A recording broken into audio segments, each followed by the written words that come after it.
Hola, hola a todos, ¿cómo están? Hoy arrancamos un nuevo capítulo de Fe que Piensa.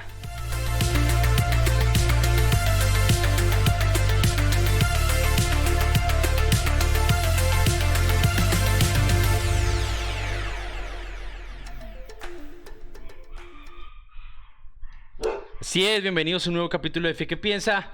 Yo soy Juan David Estrada y estoy muy contento de estar aquí con ustedes. Hoy con el patrocinio de Taco y Dona, quien también van a estar participando activamente de este capítulo número 6 de la historia del cristianismo. Así que si lo escuchan ladrar es porque ellos están desesperados por participar en este capítulo. ¿Listo? Entonces, espero no se incomoden, espero lo disfruten también sus ladridos y vamos con toda y entremos en materia en el capítulo de hoy sobre la historia del cristianismo, capítulo número 6. Vamos a estar abordando todo el tema después del siglo décimo, y esto va a estar bien interesante. ¿Listo? Va a estar bien interesante. Entonces, sin más preámbulo, arranquemos. Sí, señores, arranquemos. Y vamos con el capítulo 6, la iglesia en su máximo poder, papado, cruzadas y la revolución escolástica, siglo X al siglo XIII. Aquí vamos a estar viendo tipos tan grandes como lo fue, por ejemplo, el grandioso Santo Tomás de Aquino. Por allá vamos a estar hablando de Anselmo de Canterbury. También, perdona la pronunciación, vamos a estar hablando de cosas bien interesantes. No siendo más, entremos en materia. Ahí ya entró Taco también en materia. Ahí entró Taco en materia. Muy bien, Taquito. Hágale que usted también quiere hablar. Vamos con la sección número 1, la Reforma Gregoriana, siglo XI, el nacimiento del papado universal. Nacimiento del papado universal. Y la pregunta es, ¿quién fue realmente la Reforma Gregoriana? Primero, no fue gregoriana por Gregorio Magno, sino por Gregorio VII.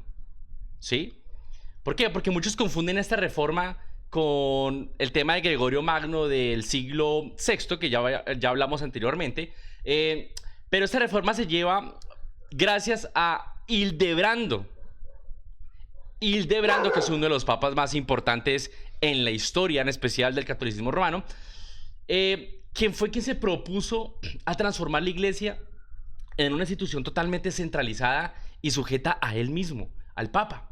El doctor Justo González dice que la llamada reforma gregoriana no fue una simple reforma moral, sino que fue una reestructuración profunda de la iglesia que buscó liberar al clero del control laico y al mismo tiempo fortalecer la autoridad del papado hasta convertirlo en el árbitro supremo de la cristiandad. Aquí definitivamente se fue con todo el papado. Y esta frase es vital. ¿Por qué? Porque la reforma gregoriana es cuando la iglesia cambia de ser una comunidad espiritual a ser una institución jerárquica totalmente centralizada, con el Papa a la cabeza como el máximo jerarca de la iglesia. El segundo punto de esta historia es: la reforma gregoriana surge de una crisis moral y política. ¿Por qué? Porque durante estos siglos, obispos y sacerdotes eran puestos en sus cargos precisamente por reyes, por nobles o incluso por familias locales. Esto habla de la corrupción que se vivía en la época. Había concubinato dentro del mismo clérigo, ignorancia, venta de cargos dentro de la iglesia. De hecho, el doctor Justo nos señala que la iglesia occidental estaba profundamente controlada por la nobleza. Los obispos eran nombrados por reyes y príncipes. Muchos clérigos vivían, como les decía, en concubinato, y otros compraban los cargos. Así que para Hildebrando en ese momento era necesario una reforma total. El tercer punto, el propósito central de esta reforma era liberar al clero, pero colocarlo ¿bajo quién? Bajo el Papa. La idea oficial en un principio era buena: liberar a la iglesia del poder político. Pero ¿cuál fue el resultado final? El Papa tomó atribuciones para sí mismo. Al final, la reforma gregoriana buscó terminar con la dependencia del clero respecto a los señores feudales. Pero al hacerlo, transfirió ese poder ¿a quién? Al papado, que a partir de entonces reclamó la autoridad total de la cristiandad.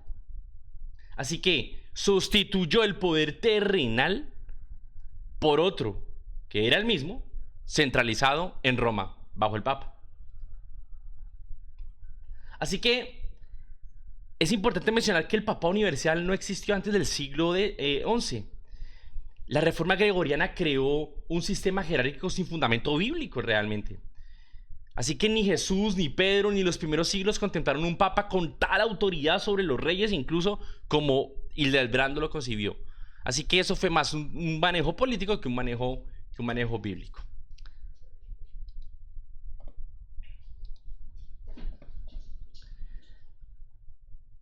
El Dictatus Papae, el documento que cambió el cristianismo para siempre. Aquí se vuelve interesante. ¿Qué es el Dictatus Papae?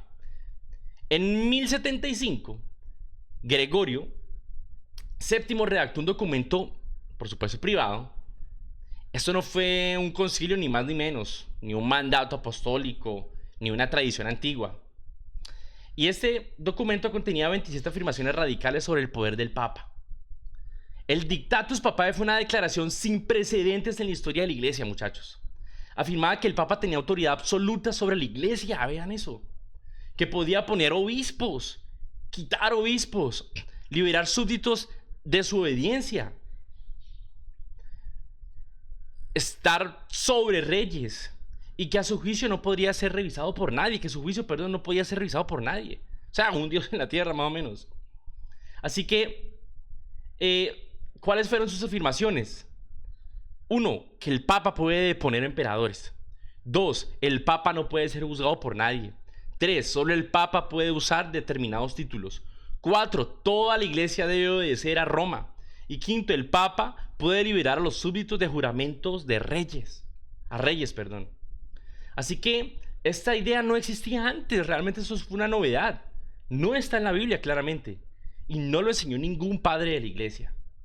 Así que prácticamente que con el Dictatus Papae la iglesia occidental entró en una nueva era. La figura del Papa dejó de ser de un obispo entre obispos y pasó a ser la de un monarca espiritual con pretensiones universales. Ahora ya entendemos por qué ese conflicto con la iglesia de Oriente, ¿no? Y el tercer punto, el dije, no es apostólico, como les decía, es político e ideológico. El Dictatus Papae realmente no cita ni las escrituras ni los padres antiguos, muchachos. Este documento jurídico elaborado para construir poder en tiempos de conflicto. Nada en los primeros siglos justifica tales afirmaciones, dice el doctor Justo González. El documento responde, ojo, a intereses eclesiásticos, políticos de su tiempo y no a una continuidad apostólica. Así que, en resumidas cuentas de este punto de la historia, el Dictatus Papae es la verdadera fundación del catolicismo romano, como hoy lo decimos. Y ahí hasta Taco lo está diciendo. ¿Sí o qué, Taco? Taquito. ¿Sí o qué, niño? Venga, venga. ¿Cierto, niño? Venga, lo voy a presentar a Taquito. Venga, niño, venga. Venga. Taco. Venga, presentémosle a todos a los que estamos hablando. Venga, niño, venga. Venga. Venga, niño, venga. Ay, sí. Ay, sí, me lo veo. Aquí está, es que está negro que no se ve. Ay, habla, di algo. Eso, niño, véalo. Ay, sí, Taquito. Ay, sí, mi niño. Vale, vaya para allá, pequeño, vaya para allá. Eso, muchas gracias. Eso, muchas gracias, manda a decir. Muchas gracias. Es un documento del siglo XI, no del siglo I. Importante que sepamos eso. Y, ojo, sin este documento no existirían las doctrinas como la supremacía papal o la infalibilidad. Así que veamos que definitivamente esto no era un tema... Eso fue un tema novedoso en su momento y no fue una doctrina apostólica. Definitivamente no fue una doctrina apostólica. La lucha... Uy, se me adelantó, perdón. Las luchas por las investiduras. ¿Qué eran las mentadas investiduras? Durante siglos los reyes y los nobles nombraban a los obispos y a los abades. Para Gregorio Hildebrando, esto era intolerable. Solo el Papa podía tener ese poder. Así que, como lo explica el doctor Justo, el conflicto de las investiduras surgió cuando el papado exigió que los cargos eclesiásticos fueran nombrados por la iglesia y no por los poderes civiles. Esta reivindicación implicaba, que el Papa y no el emperador, ojo, y no el emperador, era la última autoridad de la cristiandad. Pero la realidad es que la última autoridad de la cristiandad no es ni el Papa ni el emperador, sino que es Cristo. Segundo punto, el enfrentamiento con Enrique IV, su excomunión y su humillación. ¿De quién? De Enrique. Eso fue impresionante. El emperador Enrique se negó a obedecer al Papa, muchachos. Así que, ¿qué hizo Hildebrando? El Papa Gregorio VII lo excomulgó.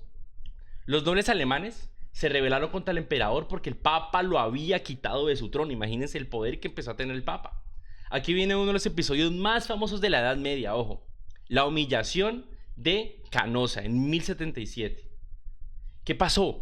El rey Enrique se vio obligado a cruzar los Alpes en pleno invierno y presentarse descalzo durante 3 días ante el Papa en el castillo de Canosa para pedir perdón. Así que en ese momento la victoria moral del Papa fue absoluta y rotunda. El Papa humilló a un emperador. Ojo, eso jamás había ocurrido. Y tercer punto, la consecuencia histórica de esto. El papado como poder superior a los reyes fue la consecuencia posterior. Después de este episodio quedó claro en Europa 3 puntos. 1. El papado podía destronar reyes. 2. El papado era el juez moral de la cristiandad. Y 3. La iglesia estaba por encima del Estado. La lucha de las investiduras definió el triunfo de la autoridad del papa sobre los poderes seculares. El papado emergió como la institución más fuerte de Occidente. Y hoy vivimos las consecuencias mucho de ello. Así que, importante mencionar, Canosa muestra que el papado medieval fue un constructo político y no espiritual. La iglesia primitiva jamás concedió ese tipo de poder a ningún obispo. Así que este momento rompe completamente con la eclesiología del Nuevo Testamento. Aquí se forma una nueva iglesia. Y ahora sí vamos, en esta preciosa historia, vamos a la sección 2, las cruzadas. Fe, violencia y política. Vamos a ver. ¿Por qué surgen las cruzadas? Vamos a ver el contexto y sus causas. El Oriente cristiano pide ayuda, pero ojo, Occidente la transforma en lo que llamamos una guerra santa. A finales del siglo XI, el Imperio Bizantino, que fue el que se fundó con Constantinopla, con Don Constantino, el Imperio Bizantino, estaba siendo presionado por los turcos selyúcidas. El emperador Alejo I, Comneno, pidió ayuda militar discreta, ¿cierto? Pero Occidente respondió con una guerra religiosa absoluta y total. Es importante aquí notar una cosa. Alejo pidió mercenarios, no pidió una cruzada como tal. La petición de ayuda del emperador bizantino no buscaba precisamente una cruzada, sino que buscaba una contingencia militar limitada. Pero el papado, en su creciente poder, transformó esa petición en una empresa, ojo, bélica de enormes proporciones, que cambió para siempre la relación entre Oriente y Occidente. Esta cita es clave que lo mencionemos. Ojo, las cruzadas no comenzaron como una misión espiritual, ojo, sino como un proyecto político del papado. Así que las cruzadas, y muchos ahora que se creen caballeros templarios, te van a tener que abandonar su misión, porque realmente eso no fue ni espiritual ni bíblico. Segundo punto, el papado necesitaba consolidar su nueva autoridad universal. Así que después de la reforma de Hildebrando gregoriana, el papa reclamaba para sí poder sobre reyes, emperadores. ¿Para qué? Para legitimizarse. Necesitaba una causa común que uniera a la cristiandad. ¿Bajo qué? Bajo su mandato. Así que para el papado reformado en ese momento, las cruzadas fueron la perfecta oportunidad para ejercer su liderazgo sobre toda la cristiandad latina. Las cruzadas se convirtieron ¿en qué? En el instrumento por el cual el papado pretendía mostrar que su autoridad no era meramente espiritual, era política y aún militar. Y las motivaciones fue una mezcla de fe genuina y ambición política. La gente común, la plebe, se unía para cumplir una penitencia por medio de ser un caballero cruzado, para ganar indulgencias o también por un deseo sincero de proteger a los peregrinos que estaban sufriendo en ese momento. Pero los nobles iban por tierra, riquezas y prestigio, con motivaciones muy diferentes. Así que para miles de creyentes, la cruzada fue de verdad una expresión auténtica de fe, errada pero auténtica. Pero para los príncipes europeos fue una empresa de conquista y de botín. Eso se vería y se va a repetir más adelante en la historia cuando se descubre América. Así que ambos motivos convivieron desde un principio, sí es cierto, y vivieron en una tensión constante. Así que, ojo, aquí quiero ser de nuevo muy enfático en lo que quiero mencionarles. Y es que las cruzadas definitivamente no fueron una respuesta espiritual al evangelismo ni al evangelio. Esto fue una estrategia papal para consolidarse en el poder. De ahí que las cruzadas no fueron exitosas, para serles honestos, amigos, no fueron exitosas. El cristianismo bíblico nunca autorizó guerras santas. Ojo. Así que hoy los católicos apostólicos romanos no pueden usar las cruzadas como defensa de la fe. Fueron una mezcla, ojo, de política, ambición y fanatismo.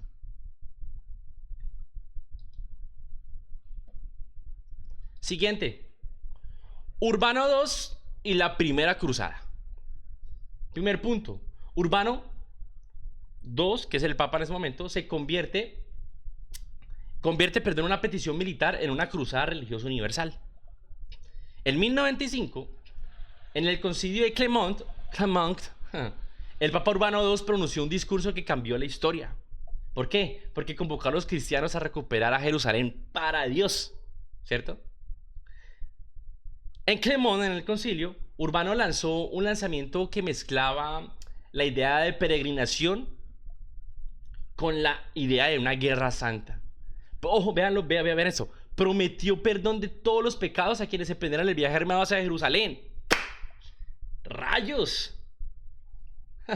La cruzada como penitencia armada. Un cambio radical en la teología medieval. O sea, ya es, venga papito, usted cumple su penitencia siendo uno de nuestros cruzados. ¡Rayos! Así que la idea de matar infieles podía ser un acto piadoso. Podía ser un acto piadoso. Esa idea fue nueva, revolucionaria en su momento. Y la verdad, cero fundamento bíblico. Así que la teología, finalmente, que justificó las cruzadas fue un desarrollo completamente novedoso, innovador. La idea de que la violencia podía ser medio de salvación personal no tiene raíces ni en la Biblia ni en la teología patrística, sino en un creciente poder papal medieval. Y tercer punto, el estallido del fanatismo popular. Antes de llegar a Medio Oriente, los cruzados masacraron comunidades judías enteras, como por ejemplo en Worms, en Mainz y en Colonia. Mientras los príncipes organizaban a sus ejércitos, bandas de cruzados emprendieron guerra contra los judíos en Europa, considerando que era absurdo viajar hacia Jerusalén a combatir a los enemigos de Cristo cuando lo tenían en casa. ¿Sí me entienden? Como los judíos considerados como los enemigos de Cristo, entonces bueno, vamos a flecharlos, vamos a eliminarlos, vamos a matarlos. Así que las cruzadas introducen las llamadas indulgencias, la guerra santa y la violencia religiosa, que más adelante sería catastrófica para Europa. Esos elementos fueron ajenos al cristianismo original. La Iglesia Católica medieval definió una teología de violencia incompatible con las enseñanzas del Señor Jesucristo. Así que esto desarma totalmente la idea de que había una continuidad de la enseñanza y doctrina apostólica. Sigamos. La conquista de Jerusalén en 1099, el episodio más oscuro en su momento. La masacre de Jerusalén, primer punto, completamente ajena al cristianismo primitivo. Ojo, cuando los cruzados entraron en Jerusalén en este año, en 1099, masacraron a musulmanes, judíos y aún así cristianos orientales. Al tomar Jerusalén, los cristianos cometieron una matanza indiscriminada que horrorizó incluso a algunos contemporáneos en esa época. La sangre corrió por las calles y por los templos. Ni los musulmanes, ni los judíos, ni los cristianos orientales fueron respetados. Y eso puede decir que fueron partes de la leyenda negra, pero esto lo enfatiza el doctor Justo González en su investigación. Y segundo punto, las cruzadas produjo estados latinos militarizados en Tierra Santa. A la larga, esas cruzadas no sirvieron para restaurar la fe, sino que instauraron reinos feudales en Europa. Los cruzados no restauraron el orden cristiano antiguo en la Tierra Santa, no, sino que establecieron estados latinos, gobernados por nobles occidentales, ajenos a las tradiciones cristianas orientales que empezaron en su momento. ¿Y cuál fue la consecuencia espiritual de esto como tercer punto? La violencia cruzada destruyó cualquier posibilidad de reconciliación con la Iglesia Ortodoxa griega oriental. Para los cristianos orientales, las cruzadas no fueron una ayuda, sino que fue una invasión prácticamente, una colonización. Así que desde entonces la división entre Oriente y Occidente se hizo prácticamente irreversible. Irreversible, irreversible. Muchachos, este episodio desmiente absoluta y totalmente el mito de que Roma preservó la unidad de la iglesia siempre. No la quiso. Lo mismo pasó más adelante con la Reforma Protestante. Las cruzadas no fueron defensa de peregrinos. Eso fue prácticamente una expansión de poder. Y lo ocurrido en Jerusalén, lo que sucedió es la mayor evidencia histórica de la ruptura del catolicismo medieval y de la fe bíblica. Así que si alguien rompió con la fe bíblica y con la catolicidad, fue el papado, fue el deseo de poder.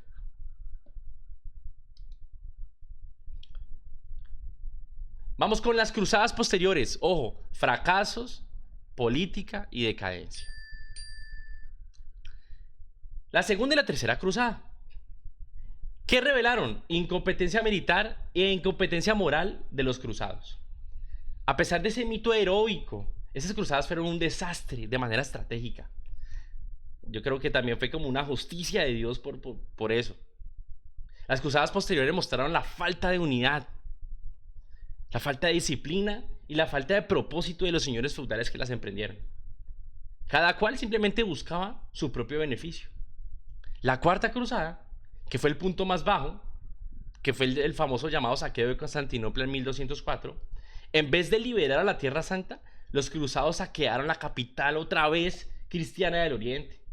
El doctor Justo González nos relata lo siguiente: la cuarta cruzada, desviada por intereses políticos y económicos, culminó con la destrucción de Constantinopla a mano de los cristianos occidentales, los supuestos cristianos occidentales, ojo. Fue uno de los episodios más vergonzosos de la historia de la cristiandad. Sí. Y por último, la última cruzada termina en una derrota total en 1291. Los estados cruzados desaparecen cuando los musulmanes recuperan completamente la Tierra Santa. Esos pinches musulmanes que no... El hecho de estar en contra de los cruzados no quiere decir que estamos a favor de los musulmanes. Para finales del siglo XIII, la empresa cruzada estaba moral y militarmente agotada y destruida. Los reinos latinos colapsaron y el sueño del Papa en su momento de una cristiandad guerrera, perdón, o sea, de una cristiandad que fuera poderosa en guerra y militarizada, definitivamente llegó a su fin. Así que la Cuarta Cruzada destruye para siempre cualquier intento de muchos de nuestros amigos católicos de justificar moralmente las cruzadas. No tienen justificación moral, muchachos. Ninguna iglesia apostólica, de verdad que se considera apostólica, hubiese destruido otra iglesia apostólica. Así que en ese momento Roma perdió la autoridad total con Oriente, perdón. Vamos a la tercera sección, son 6 secciones. Tercera sección, el apogeo del papado, Inocencio III y la Iglesia Universal. Ya entramos en los terrenos del siglo II y el siglo XIII. Siglo XII y siglo XIII. Inocencio III, el papa más poderoso de la historia. Si Gregorio VII, llamado Hildebrando, inauguró el poder del papa, este tipo lo consolidó. Porque este men subió en el papado con tan solo 37 años y transformó totalmente la institución. Inocencio, quien reinó en la Iglesia Católica como papa desde 1198 a 1216, fue uno de los papas más jóvenes en la historia en ser elegidos, pero también uno de los más brillantes, estratégicos y ambiciosos en términos políticos. Gracias, Taco, muchas gracias. Gracias, Taquito, gracias. Su formación legal y teológica fue en París y en Bolonia, y esto lo preparó para crear el modelo del papado absolutista. El doctor Justo González nos señala lo siguiente: ojo, cuando Inocencio III ascendió al pontificado, la iglesia occidental aún estaba en transición. Bajo su liderazgo, el papado se convirtió en una autoridad suprema de la cristiandad, con un poder espiritual y político que ningún papa antes o después lograría igualar. incluso mayor que el de Hildebrando. Así que este papa representa el punto más alto del papado medieval. Más alto del papado medieval. Segundo punto, su visión. El papa como el sol y los reyes como la luna. Por eso ahí en el videito les muestro como el sol alumbrando en el papado, ¿no? Inocencio III finalmente afirmaba que el poder del papa era directo, absoluto y divinamente delegado. Es como decir, como si Dios dijera, listo, voy a poner un rey y un dios en la tierra, y ese quién es, el papa. Inocencio comparaba al papa con el sol, ¿sí? De quien la luna, o sea, los poderes seculares, como decían, recibían su luz. De este modo justificaba su autoridad universal sobre reyes y emperadores. Por eso ahí en el video les muestro los reyes y los emperadores bajo su dominio. Esta es una de las declaraciones más explícitas de supremacía papal en la Edad Media. Y tercer punto, bajo su mandato el papado se convierte en el árbitro oficial de Europa. Inocencio intervino en coronaciones, intervino en disputas políticas, en elecciones imperiales, en problemas matrimoniales de los mismos monarcas e incluso en conflictos internos de reinos enteros. El doctor Justo nos resume y nos dice que durante el pontificado de Inocencio, los reyes de Europa acudieron una, otra y otra vez al Papa para resolver sus disputas. En otras ocasiones el Papa impuso su voluntad por medio de interdictos y también de excomuniones, y finalmente el papado se convirtió en un árbitro de la política europea. Siguiente punto.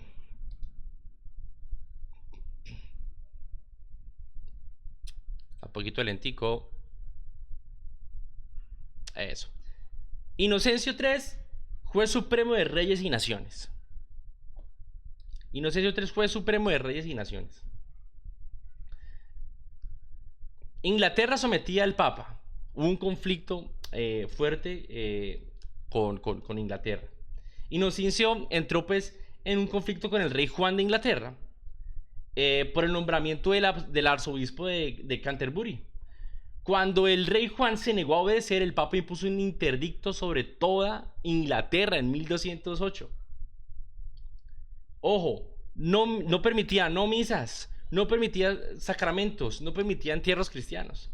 El interdicto sobre Inglaterra paralizó la vida religiosa del reino. El pueblo finalmente culpó a quién, al monarca, a Juan, y finalmente Juan a la larga tuvo que ceder.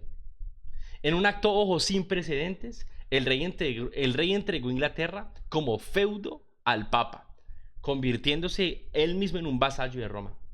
Esta es la máxima expresión del poder papal sobre una nación entera, incluso por encima del conflicto que tuvo con Enrique. El Sacro Imperio Romano Germánico dividido por decisión papal. Inocencio intervino directamente en la elección imperial, apoyando primero a Otón IV y luego abandonando a ese mismo Otón para favorecer a Federico II. Así que Inocencio manejó la elección imperial según sus propios intereses. Su intervención en Alemania demostró que el papado era capaz de determinar quién gobernaba el imperio más poderoso en Occidente. Así que ese es el papa que hoy en día muchos de los católicos quieren volver a tener. Y tercer punto, cruzadas internas en Europa. Los albigenses y el sur de Francia. Vamos a ver. La primera cruzada dentro de Europa contra los cátaros en Languedoc,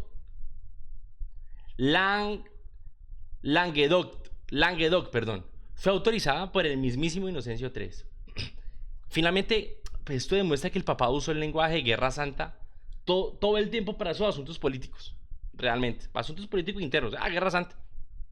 Inocencio III convocó una cruzada contra los herejes albigenses, marcando un precedente peligrosísimo, el uso de las cruzadas no solo contra musulmanes, sino contra cristianos que se oponían a la autoridad del Papa. O sea, no me quieres obedecer, te mando el poder militar para que me obedezcas. Así que Inocencio trató a reyes literalmente como vasallos. El tipo no defendía la fe, el tipo defendía la autoridad papal, él quería ser el monarca completo y total. Y usó cruzadas para someter a regiones cristianas. Increíble. Ahora vamos a ver el concilio lateranense cuarto en 1215. Es el concilio más importante en esta parte alta de la Edad Media. El concilio más grande que sucedió antes del concilio de Trento. Reunió a más de 1200 prelados. Su objetivo era reorganizar completamente la iglesia bajo el control ¿de quién? De Jesucristo, no, del Papa. En este concilio el concilio de Letrán, pues este concilio de Letrán fue el mejor ejemplo de que la autoridad de la autoridad de Inocencio que él mismo ejercía sobre la iglesia. Allí se definieron doctrinas, se reorganizó la vida del clero y se impuso normas disciplinarias a absolutamente toda la cristiandad. Aquí empieza a definirse la doctrina de la transubstanciación. Aquí por primera vez aparece esa palabra, la transubstanciación, como dogma obligatorio.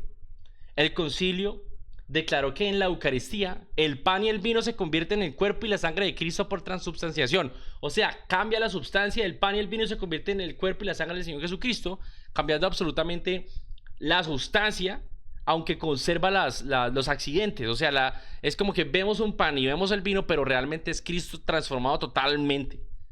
Esto es una doctrina que no era enseñada por los apóstoles. Pero eso es un tema de otro día que lo podemos hablar mucho mejor. Cuando hablemos más a fondo sobre sacramentos y sobre los significados y si la transubstanciación realmente sí es exactamente lo que creían los padres apostólicos. Así que esa transubstanciación fue el resultado de un largo proceso escolástico finalmente que buscaba explicar racionalmente el misterio eucarístico usando categorías aristotélicas. ¿Listo? Eso es muy importante que lo tengamos en cuenta. Entonces, miren cómo después de tanto tiempo se define este dogma. Antes se creía en la presencia real del Señor Jesucristo en la Eucaristía, pero no de la manera que lo define la transubstanciación, un cambio total de la sustancia del elemento, aunque conserve los accidentes. Y tercer punto, obligación anual de confesión y comunión. Aquí nace la regla católica del católico mínimo, ¿cierto? Confesar y comulgar al menos una vez al año. Así que el concilio decretó que todos los fieles debían confesarse y comulgar por lo menos una vez al año. Esto reforzó la supervisión clerical sobre la vida del creyente, ¿sí? Así que nada de esto existía en la iglesia antigua. Miren cómo gran parte de lo que es la iglesia católica lo hemos visto en el capítulo 5 y en el capítulo 6. Ahí se formó 1000 años después de las doctrinas apostólicas. Vamos a la sección número 4 con la escolástica, razón, filosofía y teología. ¿Listo? Bien interesante aquí la escolástica. Y bien, aquí ¿quién apareció? Sí, señores. Sí, señor. Ahorita les digo quién es ese. ¿Qué es la escolástica y por qué surgió? Mira, la escolástica nace en las escuelas catedráticas y universitarias. El crecimiento urbano, pues, del desarrollo civil produjo, del siglo XII, produjo nuevas instituciones educativas en París, en Bolonia, Oxford. Y aquí nace un nuevo método para enseñar teología. ¿Cuál? Disputar, debatir, argumentar filosóficamente, filosofar, etc. Eso lo hacemos mucho hoy en día. Hoy somos herederos de esta escolástica. La escolástica surgió, como dice el doctor Justo González, en un contexto en que en las escuelas catedráticas se transformaban en focos de debate intelectual. La teología dejó de ser únicamente un ejercicio de piedad y de lectura bíblica para convertirse en una disciplina académica que hacía uso de la lógica, de la filosofía y la razón. A mí no me parece tan malo ese significado. ¿Por qué? Porque el objetivo como segundo punto era armonizar la fe y la razón. La escolástica estaba convencida de que si toda la verdad proviene de Dios, entonces la razón humana podía servir para comprender la fe cristiana. La preocupación central de los escolásticos era mostrar que la fe y la razón no se contradecían, sino que podían colaborar entre sí. La razón bien usada podía ayudar a penetrar en los mismos misterios de la fe que no podíamos comprender. Y aquí hubo un cambio radical. La teología deja de ser bíblica y empieza a ser un poco más técnica. Entonces, ¿cuál es la invitación? Pues no dejar de ser una teología bíblica, pero sin abandonar la razón. Ya no bastaba con leer la escritura ni citar a los padres de la iglesia. Ahora hay que demostrar racionalmente cada una de las doctrinas. La escolástica tendía a convertir el misterio cristiano en un sistema lógico. La Biblia seguía siendo, por supuesto, el fundamento, Pero el peso del argumento recaía cada vez más en categorías filosóficas tomadas de nada más y nada menos que de Aristóteles. Aquí Aristóteles empezó a cobrar mucho sentido dentro de toda la teología que se empezaba a desarrollar.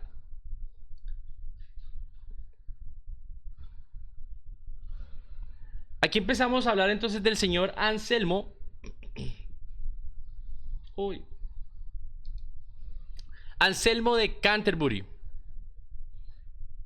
El tipo inaugura la teología racional de la fe busca comprender. Anselmo, quien vivió de 1033 a 1109, vivió bastante el tipo, sostenía que la fe era el punto de partida, era el punto de partida, pero debía desarrollarse mediante argumentos racionales, ¿cierto? El doctor Justo lo describe que para Anselmo la fe no debía ser fe ciega. Su lema de fides quaerens intellectum significaba que el creyente, una vez ha creído, debe esforzarse por entender racionalmente aquello que ha aceptado. ¿Por qué? Por fe. Exacto. Y aquí empieza el argumento ontológico y la racionalización de Dios. Anselmo propuso su famoso argumento: Dios es todo aquello mayor de lo cual nada puede pensarse. Este argumento lo usamos muchísimo hoy en día para debatir con los ateos, que lo perfecciona muy bien Alvin Plantinga. Intentó demostrar, por supuesto, la existencia de Dios sin usar la Biblia. Eso me parece un elemento muy bueno. El argumento ontológico de Anselmo intentaba mostrar racionalmente la necesidad de un ser perfecto. Esto marcó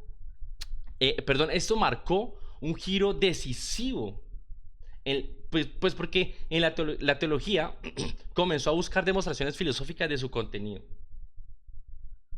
El argumento ontológico es muy bacano, a mí me gusta mucho, es uno de los primeros que yo escuché para la existencia de Dios. Y es, si podemos pensar en todo aquello máximo, toda la máxima perfección, en todo lo máximo que pudiera ser, lógicamente quiere decir que entonces ese ser es necesario que exista. Pero esto lo perfecciona muy bien Alvin Plantinga, abordando todas las críticas que se le hacen a este argumento. Por supuesto, Anselmo desde una perspectiva racionalista. Más adelante Tomás de Aquino lo va a hacer de una perspectiva experiencialista, ¿sí? Experiencial, con base en Aristóteles.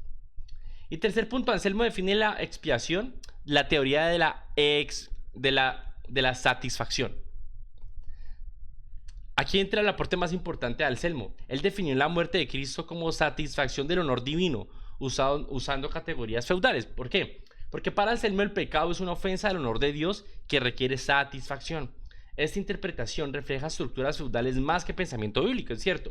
No obstante, su teoría influyó profundamente en la teología occidental. Y ese tema de la satisfacción lo aborda muy bien el grandísimo John Stott en su libro La Cruz de Cristo, que más adelante, por supuesto, vamos a entrar a explicarlo y a razonarlo. Es muy interesante. La Cruz de Cristo es un libro, la verdad, muy bonito. A mí me gusta mucho. Y Abelardo y el método dialéctico. Abelardo introduce un método revolucionario: poner todo en duda. ¿Cierto? Más adelante lo retomaría Descartes, que es una historia que vamos a ver mucho más adelante dentro de nuestros 12 capítulos de la historia del cristianismo. Pedro Abelardo, que vivió desde 1079 hasta 1142, enseñaba mediante preguntas y contraargumentos. Es el primer, podemos decirlo así, teólogo sistemático en un sentido moderno. Abelardo llevó la dialéctica a su teología. ¿En qué consistía su método? En una presentación de posiciones opuestas y buscar una solución racional. Su obra, Sic et Non, fue un laboratorio de discusión teológica sin precedentes. ¿Sí o no? Es bien interesante porque después se usaría mucho su método dialéctico en la teología. Segundo punto, la razón como juez de las doctrinas. Abelardo creía que la fe debía ser examinada críticamente. La razón podía corregir interpretaciones erróneas de la fe. Esto, por supuesto, escandalizó a muchos de sus contemporáneos, pues parecía perder la autoridad humana por encima de, poner la autoridad humana por encima de la autoridad de la revelación. Y el tercer punto, el desarrollo de una teología moral. ¿Por qué? Porque Abelardo enfatizó la conciencia individual. O sea, él sostuvo que el pecado consiste más en la intención que en el acto externo. Así que esta visión abrió un camino en una teología moral mucho más subjetiva y mucho más interna en el individuo. Es algo bien interesante. Así que Abelardo prepara el camino para la subjetividad moral del catolicismo posterior, por supuesto. Y su método demuestra que la teología medieval no era en su momento recibida pasivamente. O sea, empezó a reinventarse la teología medieval. ¿Sí? Y finalmente, el grandioso Tomás de Aquino. Tomás de Aquino.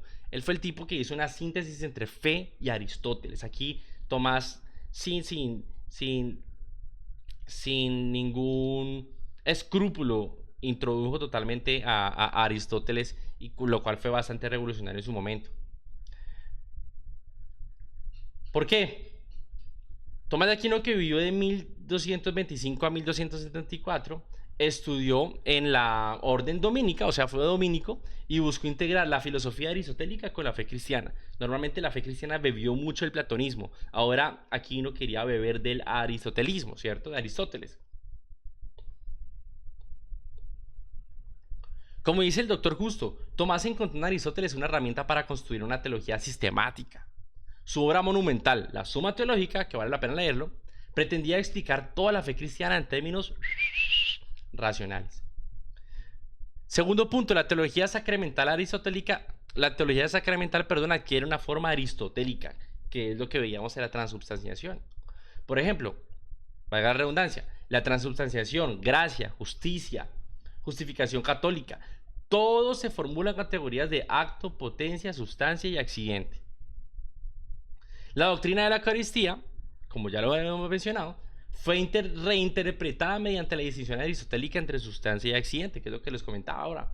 Esa estructura filosófica definió la comprensión católica de los sacramentos y de ese precioso sacramento de la Eucaristía. Y tercer punto, la mariología y la jerarquía. Ellos se refuerzan filosóficamente con Tomás de Aquino. Pues ¿por qué? Porque Aquino es la base racional de conceptos como, por ejemplo, la intercesión de los santos, la veneración de María, así que es una mariología pura y dura, y la estructura jerárquica de los sacramentos. La síntesis tomista fortaleció prácticas devocionales eclesiásticas, dándole un fundamento racional. María, los santos, la jerarquía sacramental y la autoridad eclesial adquirieron una forma filosófica mucho más sólida con Tomás de Aquino.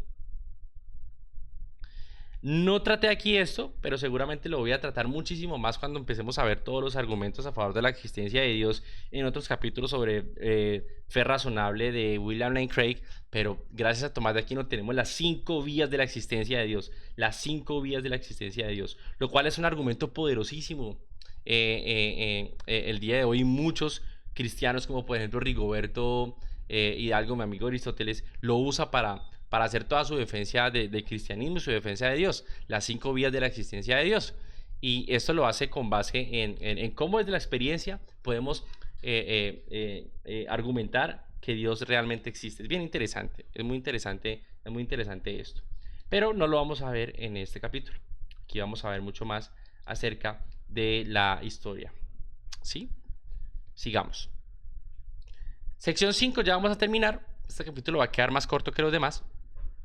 Órdenes mendicantes, franciscanos y dominicos. Bien interesante esto. Entonces vamos a ver. El nacimiento de los mendicantes, con base en que una protesta espiritual contra la riqueza del clero. Primero, el clero alto vivía entre los lujos, así que los mendicantes surgieron como un llamado profético. ¿Por qué? Porque en los siglos XII y en los siglos XIII la iglesia institucional estaba llena de riquezas, de propiedades y a la vez corrupción moral y poder político, como ya lo veíamos anteriormente. Muchos sacerdotes vivían como literalmente señores feudales. La iglesia de Occidente se había enriquecido a tal punto que su clero participaba activamente de la vida feudal. Muchos obispos eran precisamente grandes señores y los monasterios acumularon unas riquezas inmensas.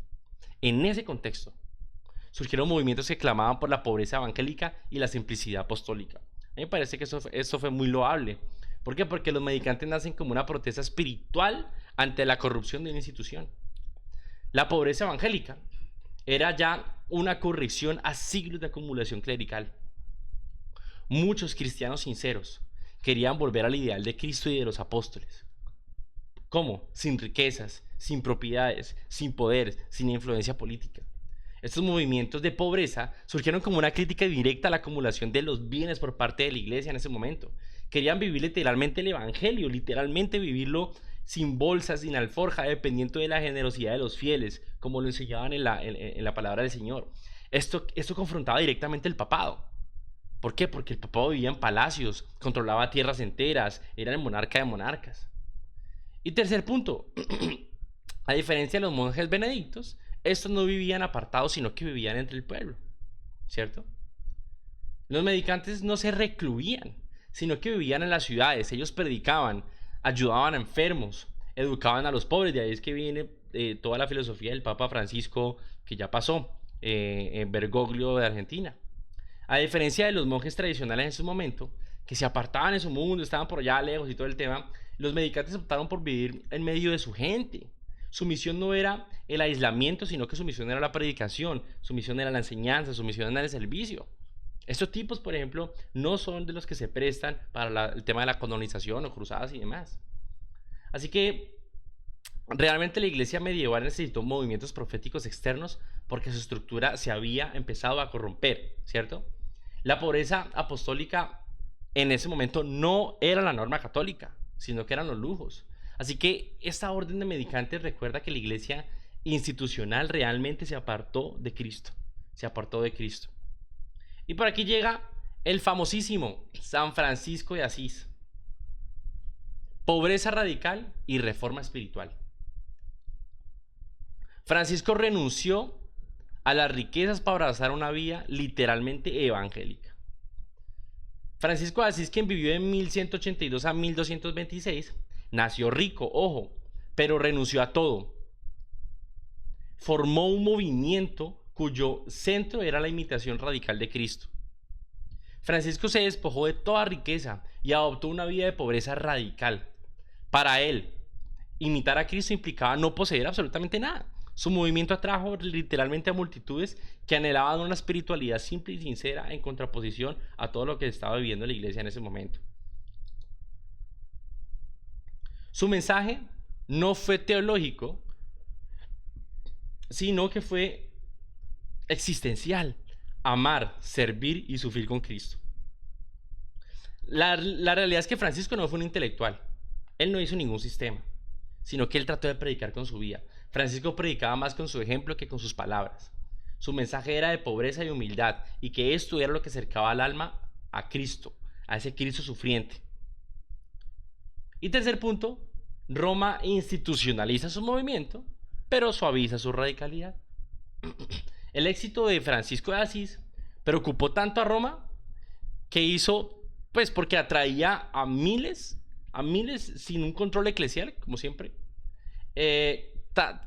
Lo preocupó tanto que el papado lo que hizo fue que aprobó una orden franciscana, pero modificó su regla original. La iglesia aceptó a los franciscanos, en efecto, pero adoptó sus reglas para hacerlas mucho más manejables para la gente. La pobreza absoluta que Francisco soñó, la verdad es que nunca pudo mantenerse una vez que el movimiento se institucionalizó. Es la realidad. Seguimos con los famosos dominicos.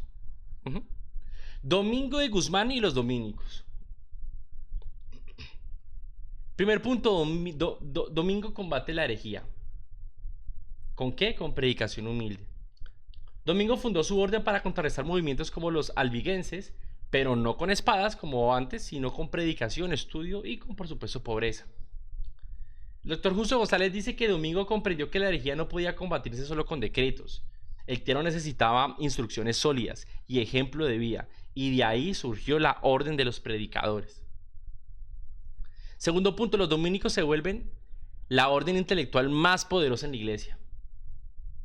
A diferencia de los franciscanos, los dominicos se centraron en predicación, estudio, universidad, ortodoxia doctrinal, combate intelectual contra las herejías. Así que los dominicos se establecieron en las principales universidades y se convirtieron en la orden más influyente en el desarrollo de la escolástica. Qué interesante. Y finalmente, de la predicación humilde a guardianes de la ortodoxia. Aquí empieza el nacimiento de la Inquisición. Con el tiempo, por supuesto, los dominicos se convirtieron en los principales agentes de la Inquisición papal.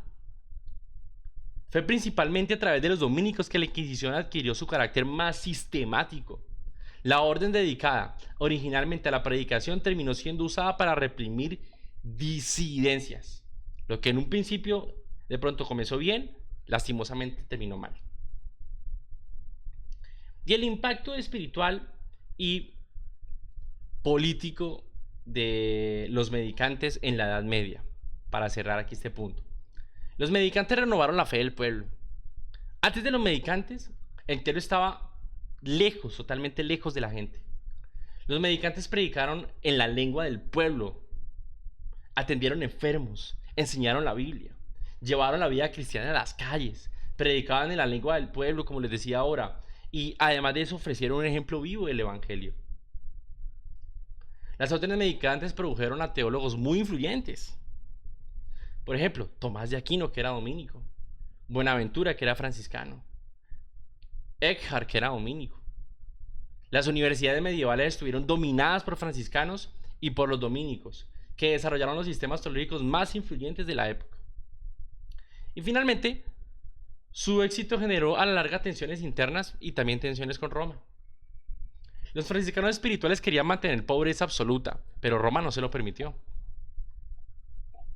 Dentro de la orden franciscana surgió un movimiento que insistía en la absoluta pobreza. Así que, ¿qué hizo Roma? Lo condenó, pues amenazaba con el orden eclesiástico establecido pues, en su momento. Y vamos a la última sección, y con eso terminamos, la sección 6.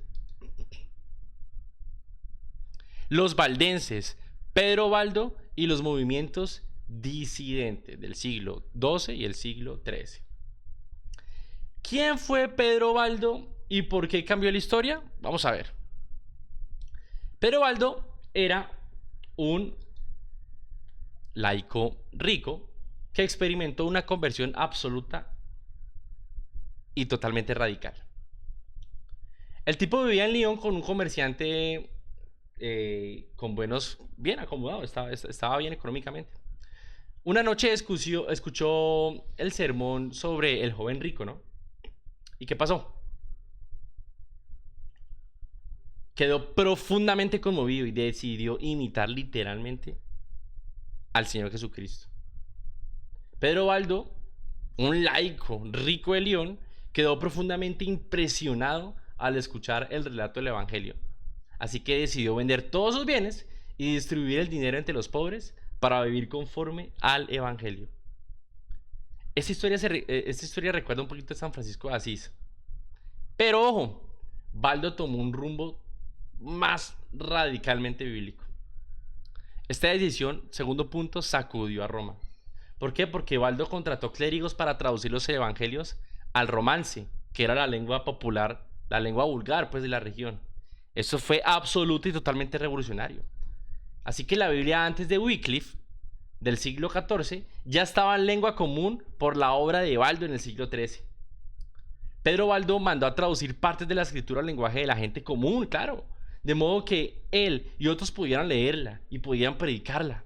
Este fue uno de los pasos más radicales del movimiento desde donde se empieza a originar las ideas de la reforma que más tarde surgirían en el siglo XVI. Pero para Roma, por supuesto, esto era peligrosísimo. El tercer punto, Baldo comienza a predicar sin ser sacerdote. O sea, nace un movimiento bíblico literalmente laico. Yo soy laico. Comienza a predicar en plazas, mercados, casas, sin permiso del clero. Forma grupos itinerantes llamados los pobres de Lyon. Baldo comenzó a predicar de una manera itinerante, ojo, acompañada por otros que querían vivir según el Evangelio. Su predicación se basaba directamente en las escrituras traducidas. Imagínense un laico predicando la Biblia sin autorización papal. Por supuesto que esto era intolerable para la iglesia en su momento. Así que finalmente, ¿qué sucede? ¿Qué sucede? La iglesia condena a Baldo y el movimiento valdense. Al principio, en su momento, Roma aceptó a Baldo, pero ¿qué le dijo? Cállate. Le exigió silencio. Baldo pidió permiso para predicar en el tercer concilio de Letrán en 1179. El Papa Alejandro III le dio una aprobación limitada, pero le prohibió enseñar públicamente sin autorización. Al principio, este papa, como les dije, trató con moderación a Baldo. Le permitió vivir su estilo de pobreza, pero le prohibió predicar, como les decía ahora. Baldo obedeció. Al principio obedeció. ¿Pero qué pasó? Pues excomulgado. Porque cuando siguió predicando la Biblia, no les quedó otra más a la iglesia que excomulgarlo. Los valdenses no podían dejar de predicar. Esa era su misión. Roma lo vio directamente como un desafío de la autoridad clerical. Así que como Baldo y sus seguidores continuaron predicando sin autorización, ¿qué pasó? Fueron excomulgados. La ruptura con la iglesia se volvió definitivamente inevitable. Y desde el punto el movimiento se expande clandestinamente por Europa. Perseguidos en Francia, se movieron a Italia, España, a los Alpes y Alemania.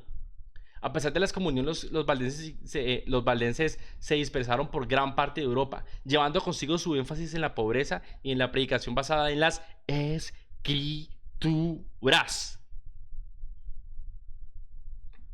Así que los valdenses se convirtieron en una iglesia paralela fiel a la Biblia. Interesante. Aquí hay un punto que quiero resaltar. Sí, señor. Ojo. Los valdenses no eran herejes. Eran bíblicos y evangélicos. Por eso justo lo considera como una pre-reforma. Fueron condenados fue por predicar la escritura sin permiso, no porque estuvieran no porque estuvieran en una herejía formal. ¿Por qué? Porque la iglesia medieval prohibía la predicación bíblica independiente. Por supuesto, ellos temiendo de que salieran herejías o que se predicara la verdad bíblica al pueblo por lo torcido o lo alejado que podían estar, ¿cierto? De las verdades bíblicas.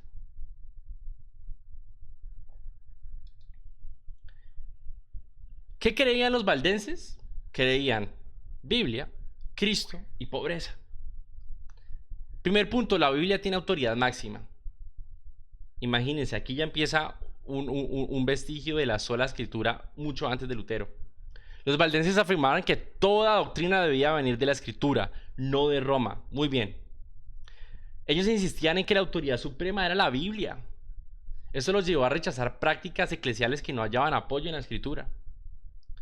La predicación, para ellos, es un deber de todos los creyentes, no solamente del clero, la evangelización. Hombres y mujeres predicando. No veían eso como un privilegio clerical, sino como una responsabilidad de todos los cristianos, por lo que decía también en la palabra del Señor. Y tercero, imagínense, rechazo del purgatorio, rechazo de indulgencias y de culto a los santos. ¿Por qué? Porque ellos consideraban que no tenían respaldo bíblico. Muchos valdenses negaban el purgatorio, negaban las famosas indulgencias y la intercesión de los santos. Consideraban que tales prácticas no tenían ese fundamento que necesitaba tener en las santas escrituras, en las enseñanzas del Nuevo Testamento. Por eso podemos decir que era una pre-reforma, totalmente, una pre-reforma. Así es, una pre-reforma.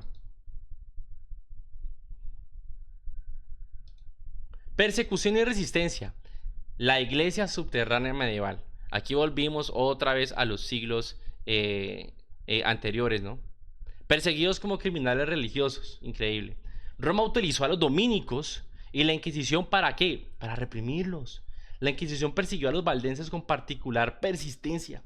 Lastimosamente muchos fueron ejecutados y muchos fueron forzados al exilio. ¿En dónde se refugiaron? En los Alpes, formando comunidades también escondidas. Ellos vivían en cuevas, en valles remotos y escondites naturales. En los valles alpinos, los valdenses desarrollaron una comunidad cristiana resistente y disciplinada, perseverando ¿en qué? En la escritura y en la predicación, fieles a la escritura como debe ser.